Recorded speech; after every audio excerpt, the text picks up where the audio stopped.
कपड़े धोने वाली बहू। शादी के पहले से ही विभा को कपड़े धोने का बड़ा शौक था। कभी नल के नीचे तो कभी तालाब के पास। अरे मेरी नीली वाली लुंगी नहीं दिख रही है। विभा की अम्मा, कहाँ रखी है लुंगी? अरे वो तो विभा ने परसों ही धोकर रखी थी आपकी अलमारी में, देखो वहीं होगी। वो ना मैंने आज धो दी, मुझे लगा कि गंदी हो गई होगी। अरे कैसे गंदी हो गई थी? उसे तो मैंने पहना भी नहीं। हे भगवान, इस लड़की के कपड़े धोने की आदत से परेशान हो गया हूँ मैं। जितना तो घर में राशन नहीं आता, उससे कहीं ज्यादा डिटर्जेंट पाउडर का खर्चा है। इसकी शादी करवा दो, शादी।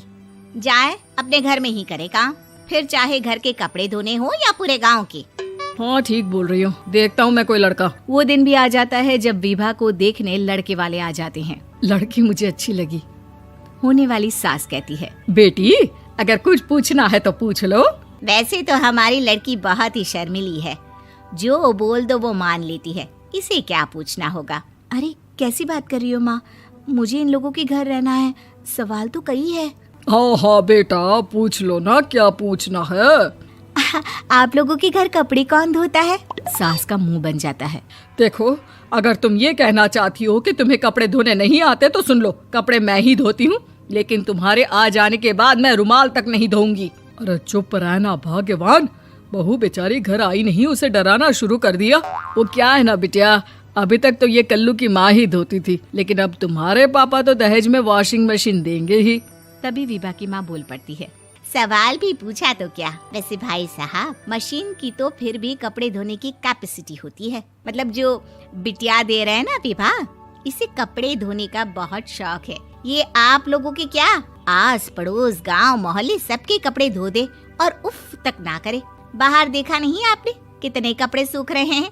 सब हमारी बिटिया ने ही तो धोए हैं। बस भी करो ना माँ, शर्म आ रही इतनी तारीफ सुनकर। और तो और एक दाग निकाल कर दिखाओ तो मान जाऊं। हाँ अच्छा, माफ करना बेटा, मैंने गलत समझा।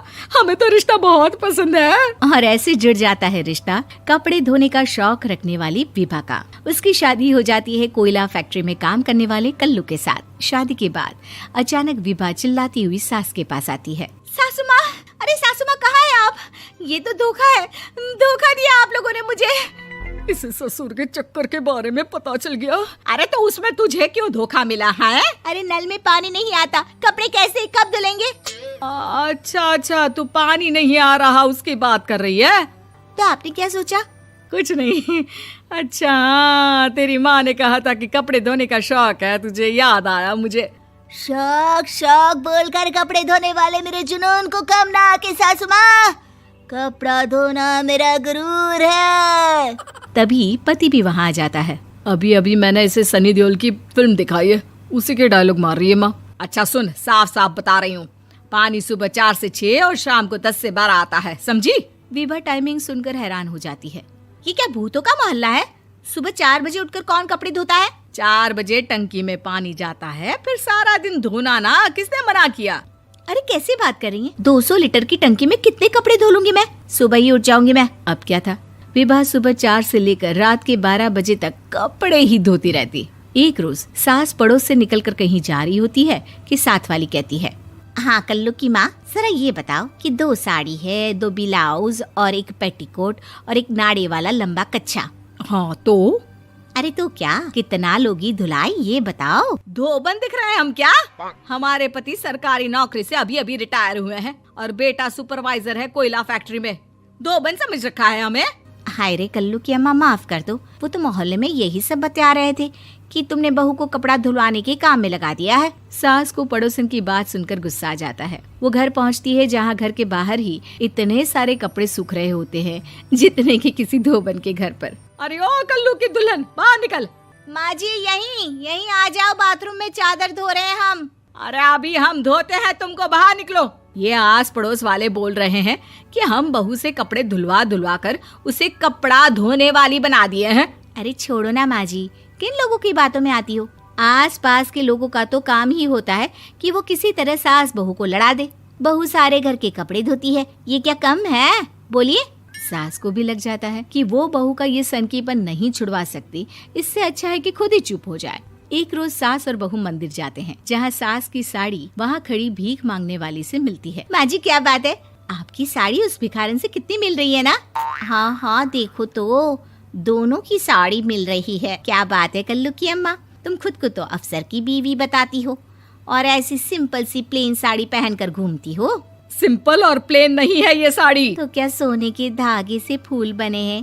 कुछ भी सासू माँ, कुछ भी।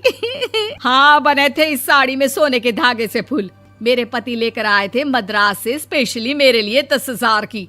ताहे भाई साहब इस भिखारन के लिए भी सेम टू सेम साड़ी लेकर आए होंगे 10,000 की। सास उस वक्त तो कुछ नहीं कहती, लेकिन बहू के साथ घर आती है और अलमारी से एल्बम निकाल कर लाती है। ये साड़ी देख रही है, ये वही साड़ी है जिसे मैंने अभी पहना था। इस साड़ी में ये जो चमकदार फूल दिख रहे हैं ना, ये सोने के धागों से काटे गए हैं। लेकिन तू लोकल वॉशिंग मशीन ब्रश से घिस घिस कर सारे फूलों को निकाल कर साड़ी प्लेन कर दी। मुझे माफ कर दीजिए सासू माँ। और तो और, जब मैंने तुझे तेरी गलती के लिए कुछ नहीं कहा, लेकिन तूने तो सबके सामने मेरा मजाक ही बना दिया। क्यों? बहू को समझ में आ जाता है कि अब से उसका कपड़े धोना बंद।